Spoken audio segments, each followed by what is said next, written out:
got a couple of quick questions here for our panel. Michael, this question first dropped in during your segment, but it is open to all of our panelists as well. And the question was asking, who should investigate whether trade secrets were misappropriated? Would that be a lawyer, perhaps a civilian, or even both?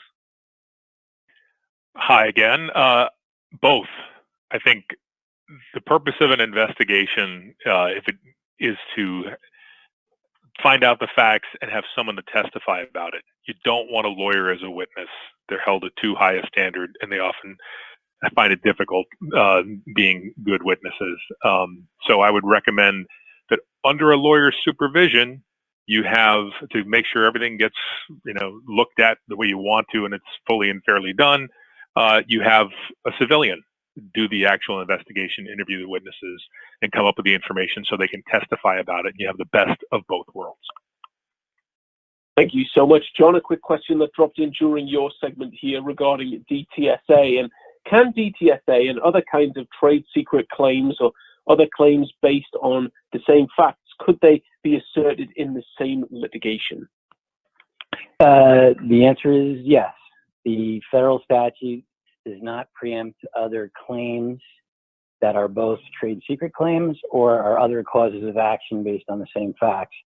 So what often happens when you're in federal court is you have the federal claim under the Federal Trade Secret Act, and then you have what's known technically as ancillary claims, which are other claims that might not be normally brought under federal law, but which can be brought in the federal court along the same time as the federal claim at the same time. So, for example, you might sue under the federal statute for misappropriation of trade secrets under the applicable state statute, and you might have a state claim for, say, tortious interference or unfair competition. And if you're a plaintiff, what you want to do is bring as many applicable claims as you can to maximize your opportunity.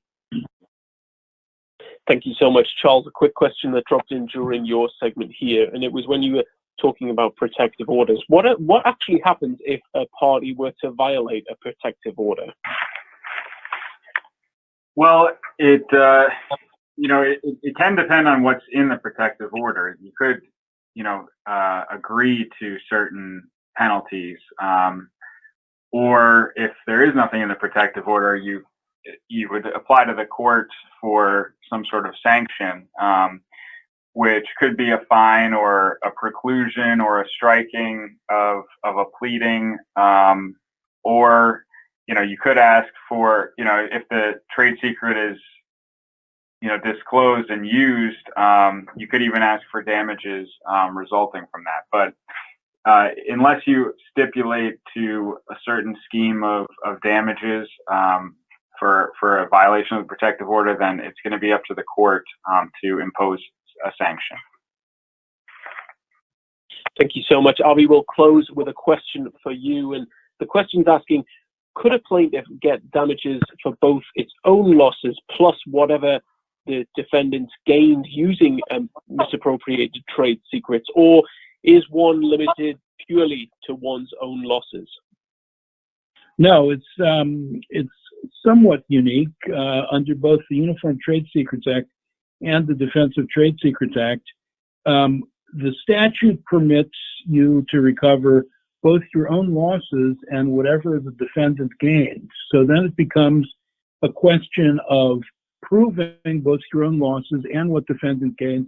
But as a practical matter, just from the way these cases typically go, and we've seen it from experience and we've seen it in the reported case law, if you really want to get defendant's gain, it's very important that the jury or judge understands the unfairness of the situation to motivate them to encourage them to say, well, the plaintiff really got a raw deal here, so the plaintiff should get both his or her own losses plus the defendant's unfair gain from taking the trade secret.